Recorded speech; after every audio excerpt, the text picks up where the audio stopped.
నెల్లూరు జిల్లాలో అధికారులు టీడీపీకి వ్యతిరేకంగా పనిచేశారని మాజీ మంత్రి ఆనం రామనారాయణ రెడ్డి అన్నారు. పోలింగ్ కేంద్రాల వద్ద సరైన బందోబస్తును కూడా ఏర్పాటు చేయలేదని తెలిపారు. నాటు బాంబుల సంస్కృతి ఉన్న చోట మహిళా కానిస్టేబుల్ను నియమించడం ఏమిటని ఆయన ప్రశ్నించారు.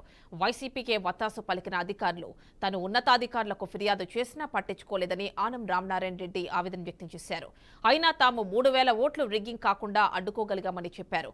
ఖచ్చితంగా కూటమి ప్రభుత్వమే విజయం సాధిస్తుందని అధికారంలోకి రావడం ఖాయమని ఆనం జోస్యం చెప్పారు. ముఖ్యమంత్రి జగన్ కు పేదల సంక్షేమం పట్టదని మాఫియా రాజ్యాన్ని నడిపారని ఆనం ఆరోపించారు. ల్యాండ్ టైటిలింగ్ యాక్ట్ రాజ్యాంగ విరుద్ధమని అన్నారు. నెల్లూరు జిల్లాలో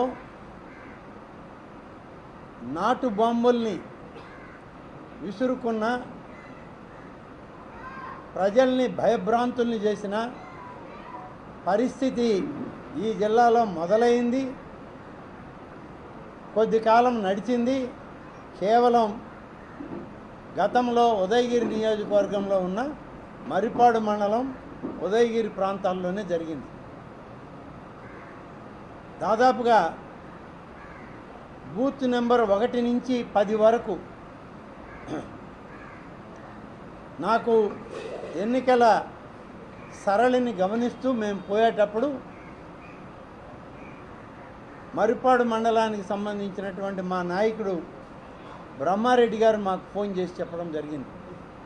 1 నుంచి 10 వరకు క్రిటికల్ బూత్స్ అని లిస్ట్ ఇచ్చాము.